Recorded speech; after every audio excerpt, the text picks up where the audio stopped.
through overthinking. What I'm telling you to do right now, cut that out. I'm literally telling you to block that, and I'll show you how to do it. The second question people usually ask, they're like, what if I follow my intuition, and then it leads me to the wrong place, or it completely disappoints me? Well, I'm going to be telling you that that's completely false. Even if it disappoints you in the moment, it's going to disappoint you to get you a better result. Allah says, whoever relies upon Allah, he is sufficient. That's a clear promise. Let me give you an example. Back then, when I was working in Canada's Wonderland, I was working as a ride operator, which means that I was there and I was taking care of the roller coaster, making it start, making it stop, doing all those kinds of things, right? What would happen is that this one time I learned about making money online, and I wanted to get married during that time. But in order to get married, obviously you need some money, right? So what I started doing is that I started researching more about how to make money, to the point where I truly felt like Allah started placing inspiration in my heart to not go to work anymore. That might seem like it's something irresponsible, right? Like, obviously, if you told someone I'm not going to work anymore, and I have the job, but I don't want to go to, like, it's something irresponsible, something illogical, but I truly felt that was the right thing to do. I would skip work, I would call in sick every single day, and I would sit at home, keep researching what business model should I get into, what business should I start, what things should I do. At the end, actually, I started the Amazon FBA business, which completely destroyed me. It wasn't even a proper business, actually. But if I never listened to my intuition and did the action that Allah was guiding me to do, I would have never been able to reach the place that I'm at right now. Never. I would have been stuck there at Canada's Wonderland doing the same exact thing that I don't want to do. I was making dua for Allah to give me more money, but the way for me to get more money is not staying at that job. Even though I applied to become a higher position in that job, Allah allowed that position to be rejected. That whole interview, I got rejected, bro. And I felt sad. But looking back at it, Allah was preparing me for something that's even greater than a few dollars increase, which is insane. So sometimes you'll be making dua, and if you don't trust your intuition, you won't go through these things. Sometimes those things that you go through, it means you losing your job. It means you being set back a little bit so that Allah catapults you forward. Literally, sometimes that's what it means. But all you gotta do is just trust Allah. Don't be looking at the circumstance and think that the circumstance is the reality. Don't be thinking that the circumstance is your God. Circumstance will come and it'll tell you, you're getting destroyed, bro. You're getting ruined. You're broke.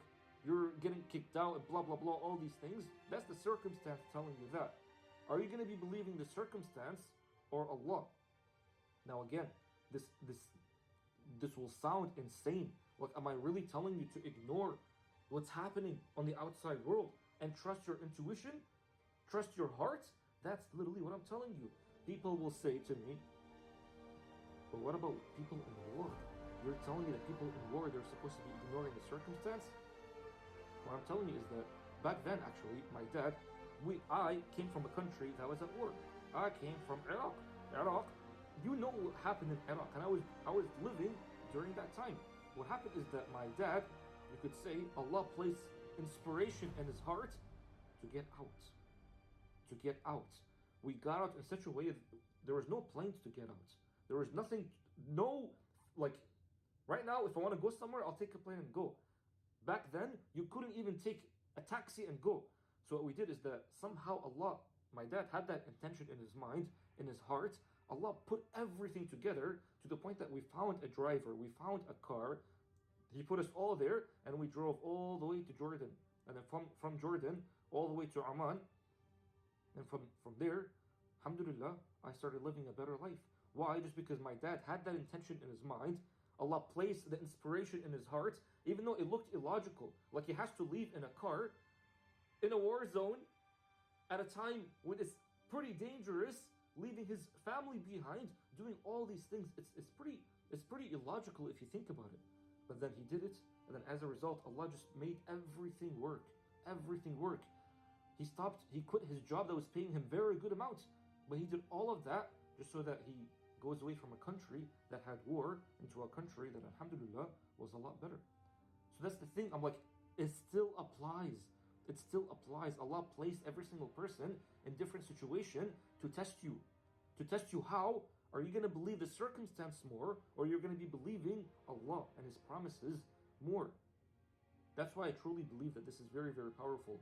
Trusting intuition can feel risky socially. People were telling him, bro, don't go. You're going to go, you're going to get killed. You're going to get killed. He's like, what other option? We have to go. My kids, I have to go for my kids. But this is the most genuine path that Allah wants to put you on. If you're feeling that inkling in your heart that you need to be doing something specific, halal, do it, bro. Literally do it. Allah is the one that's placing that in your heart. Allah didn't place that in your heart by accident. Now you need to understand to differentiate between negative emotions and intuition. Just because you're feeling lust for something doesn't mean that that thing is intuition. Intuition, when you have it, you'll truly know that this right here is intuition. Even apparent mistakes when trusting intuition are divine redirections and are guiding you towards a better outcome. Now sometimes people are going to be saying, does Islam clearly approve of fully trusting this whole intuition thing?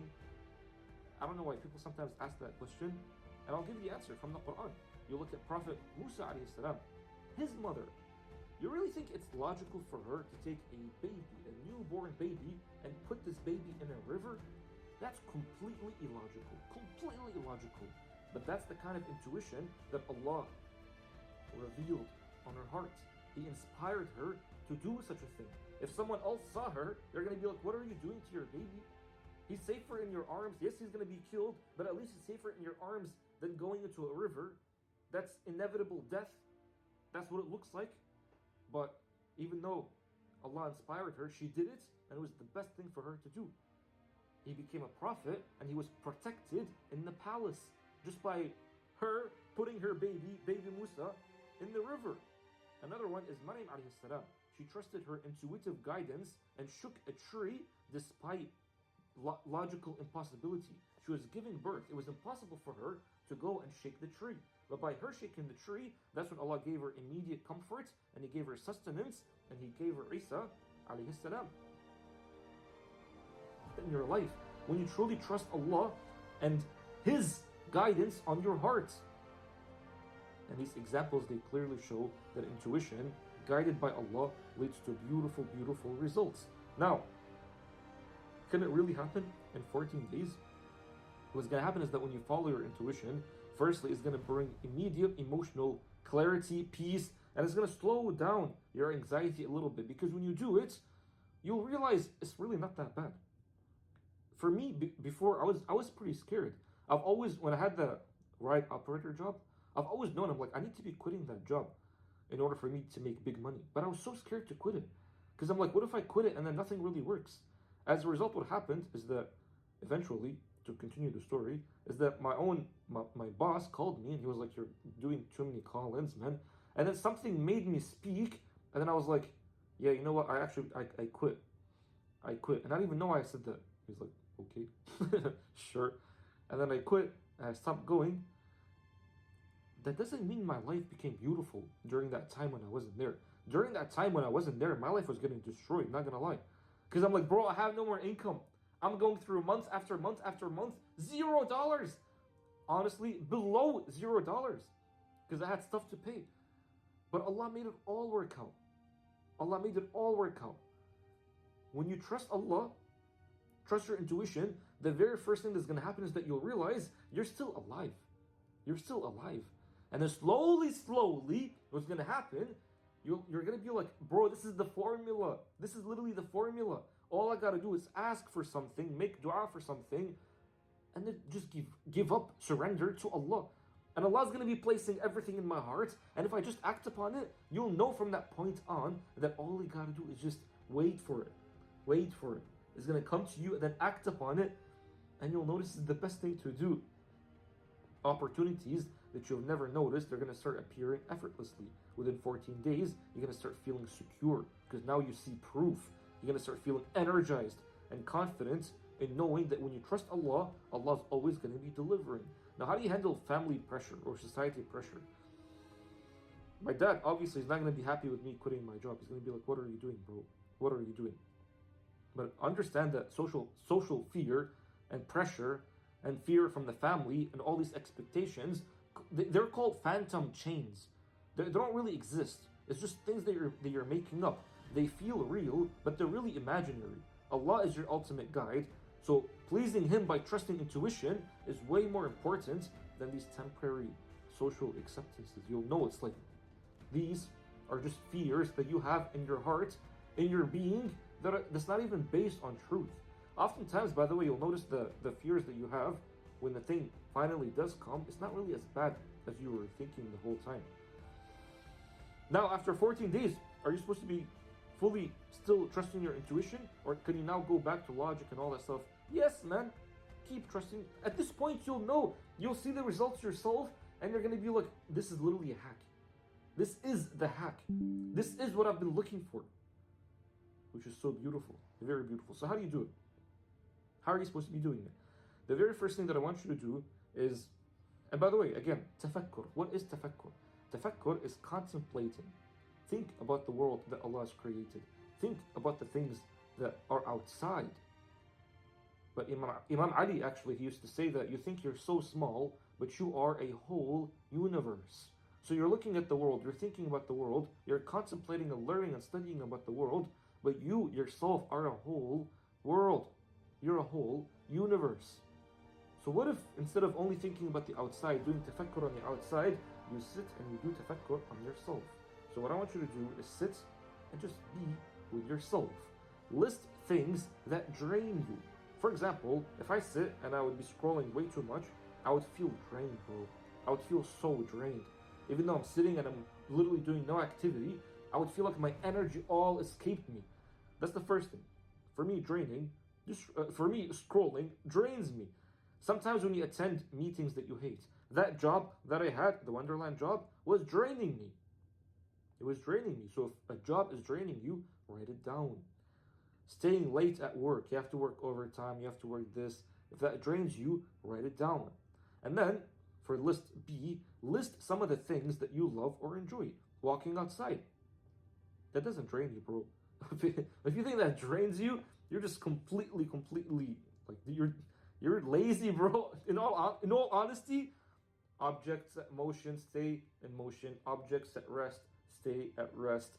So if you're constantly sitting at home, you're getting drained even though you don't know it. That's why you need to be doing deep analysis on yourself. There are some things that give you energy and you deem them as draining you, but they're not draining you. If you walk outside, you'll come back and you'll notice that you actually have energy. Maybe on the first day, if you're completely destroyed, on the first day, you won't have energy, but then slowly, you'll notice that walking itself gives you energy. Reading books. For me, reading books gives me a lot of energy. When I'm consuming new information, just learning more about Islam, about the esoteric Islam, learning about the batin meaning about Islam. Because understand, there's al-zahir and there's al-batin. Learning about the Quran, what's the deep meaning behind the words within the Quran?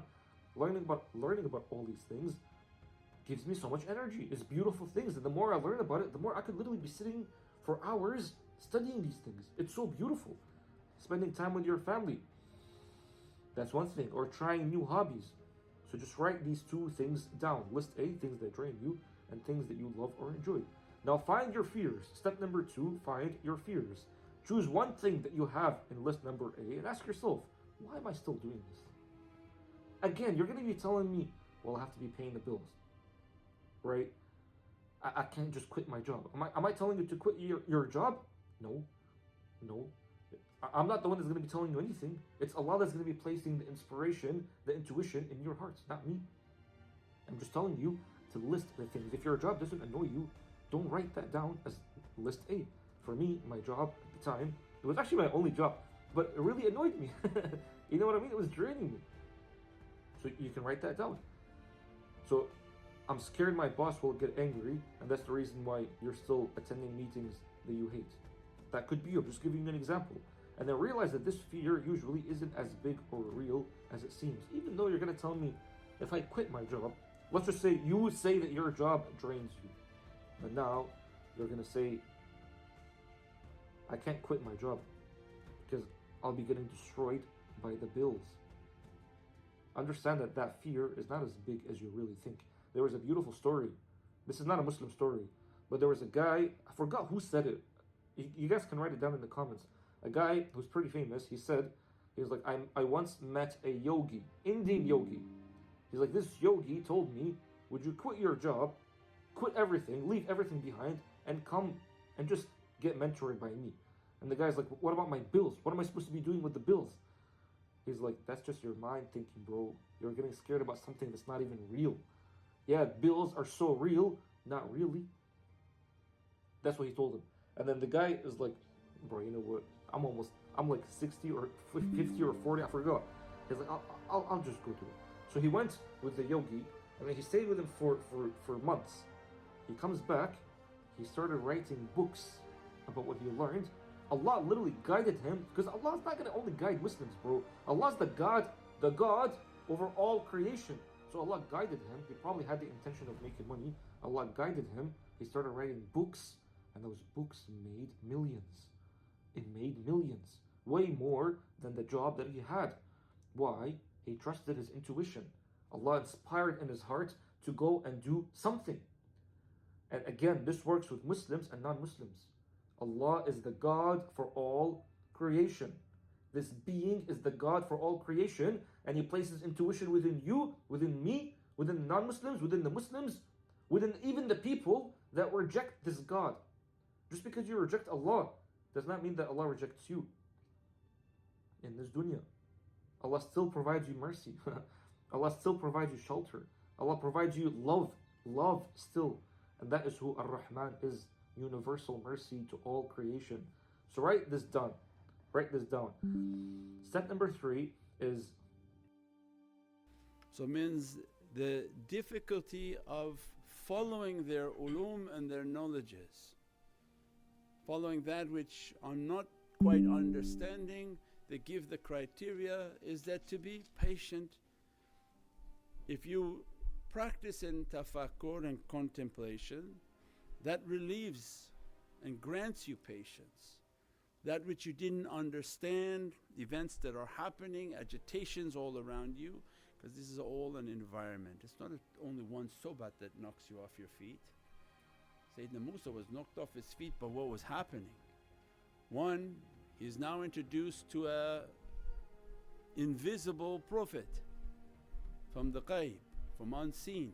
This was established in ayat when he's walking and finds out that where was this sign I was looking for, where the fish came alive. So it wasn't Sayyidina Khidr sitting on a rock where they missed him, it's something not seen. So then as a student, that's the whole tariqah. How are you going to tell people that you're sitting and meditating and connecting with a shaykh that nobody sees? Now enters in what? Social pressure. What was making it difficult for Sayyidina Musa when the testings began? When the boat had to be destroyed, the child had to be relieved from the earth, the building of a wall, all of those were social pressures, because he's with a prophet that can't be seen, he's with guidance that can't be seen. Had he been seen, he wouldn't have registered any concerns, because he would have said, I didn't break the boat, he did. But since he can't be seen alayhi salam, he said, why'd you do that? They're not going to come after me for breaking this boat. Why did you do that? Now this child is no longer here. So all of these events were based on social pressure. So we talked last year, and I think this year has multiplied. One, the social pressures that I'm going to sit and meditate to connect with someone that won't be seen by people. So this is the reality of the path. Physical people come and think the right and the left of them, they're all the same. You look the same, I look the same, we're looking the same. Absolutely not. One can be looking into the 7 heavens and been communicating with all of whom Allah wants to communicate, and the next one can be blind as a bat, it doesn't see anything and is like behind a steel wall. The physicality means absolutely nothing, the image of the physicality means absolutely nothing. But what Allah opens into the heart of the servant and the ability of their heart and the capacity of the heart, that's the tariqah. And that's what the training is, that if they open their heart and they connect into that world, then how am I going to connect with His guidance? And it's not for me to talk about it with everybody because everybody think you're crazy. But the dalil is Qur'an, that how Sayyidina Musa met with an unseen Prophet. And then they say, well, there's no proof of that. There's a very lot of proof of that. He didn't see him, had to walk back to go and find him. And this is the knowledge and the realities of Surat Al-Kahf. And that's why the maqams for Sayyidina Khidr are for those whom their hearts are sincere, they sit, they meditate and he appears. So this is not something difficult, this is the whole foundation of tariqah. When they want to connect with their shaykhs, there's no difference.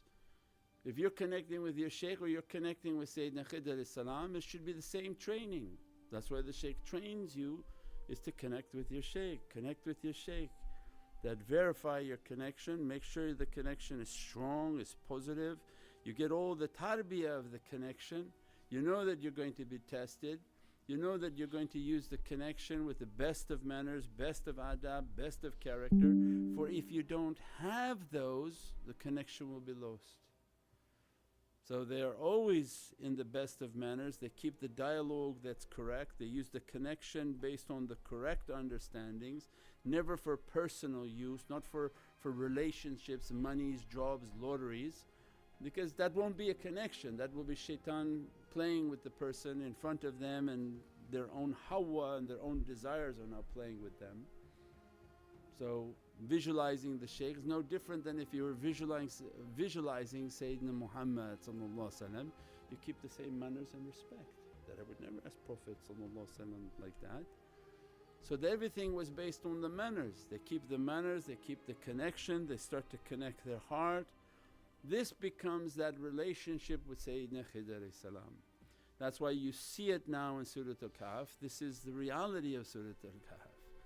Is that everyone, because Allah starts with the highest being Sayyidina Musa, that we don't care how high you are and who you think you talk to. At the end Sayyidina Khidr had to reveal the course outline, and that gives us the understanding that you complain the whole time. So because of manners and your title, this is where me and you, we have to friendly part from here, it's not going to work. And the depth of its reality is that Sayyidina Musa really wasn't coming to learn. Had he come to learn, he would have absorbed the entire course of what's happening. But it was more to disprove the Muhammadan teacher. Why are you doing that? Why did you break this boat? Right? That's not learning, that's finding fault in the teacher. Then another event, that why did this boy have to go? Then another event, why did the wall, we didn't charge a fee? So these are deep when we meditate and contemplate, this is all out of love and respect, where Allah is saying for Muhammadan haqqaiqs and the Muhammadan adab, it's not about you discovering the teacher. And that know whatever tests are going in your life is uniquely related to you, not the teacher. He thought something's wrong with him, why are you breaking this boat? You like to break boats? Is this a problem with you? Because you'll accompany the shaykh and think the shaykh has a problem. But this has to do with you, right? Every issue you find in the tariqah that irks you, bothers you, it has something deep to do with you because it's a mirror. If the guides are real, now you with some false person, that's something different. That has its own guidance. But in this teaching, everything in this mirrors about ourselves. Why complain about the boat? Why complain about the child? And why complain about the wall that you didn't charge? And at the end of the parting, he described, now the class is over, The boat actually was like your mom, she put you in a boat. That seemed like a sinful act to throw a child in a boat unattended. The child and the death you were worried about, you hit a guard and you killed somebody as a Prophet of Allah. Now you have a issue on your paperwork because it wasn't in the way of Allah. So he didn't see the same issue for his own life. And then you didn't charge Sayyidina Shuaib's daughters for getting water for them because you wanted something from them. So Nabi Musa realized that this was about my life, and Allah sent me to this servant to understand my life because it's my path. You're not understanding the Shaykh's life, you're not understanding Sayyidina Khidr's life. Allah doesn't send you to understand the guide's life. So anything that's happening in the tariqah is only for myself. Issues I had related back to my upbringings, and they go deep into the upbringings because Allah says, you're dealing with a mirror. That shaykh, if he's real, you'll never know who he is. That's not important. So we don't want to fail like that. So the Muhammadan guidance is that these testings are based on myself. You don't like to give, it's not the shaykh is asking a lot, you're stingy. It's not about the shaykh. You don't want to serve, or there's something wrong in your past that you didn't appreciate service. You don't like guidance, you had a problem with your father. So everything comes back to ourselves. Every issue we had, you had to meditate to find that. So I don't know why he talks to me like that. But I had issues maybe with my dad, and Allah wanted those issues resolved, right? Because you're undoing knots in your life. So the tariqah comes to bring you to resolve your issue in life. No, I'm here for my children. The worst is when they come and say, oh, so I'm sitting with you, I'm getting guidance for you, I'm worried about my kids, worried about my kids. Look man, you should worry about your grave. We'll get to your kids next, but the angels are coming to ask about your grave, your condition, your situation. Worry about yourself, fix yourself. Once you've got yourself all checked and ready, now you can deal about other people. So don't be distracted on the path that we're coming here to resolve my own grave issues. If my grave is in difficulty, what possibly can I do for my children? Nothing. Because the plane when it's going down, they say put the mask on you first. When the mask is strong on you, we can now resolve other issues. So the tariqah comes and teaches everything. So you write all the problems you have, oh I have an issue with this. If you're clever and sharp, you're going to pick it in your meditation that I have an issue with authority. Every time he tries to give me an authority, I had a problem with my dad, I had a problem with this, I had a problem with that. Is this clear?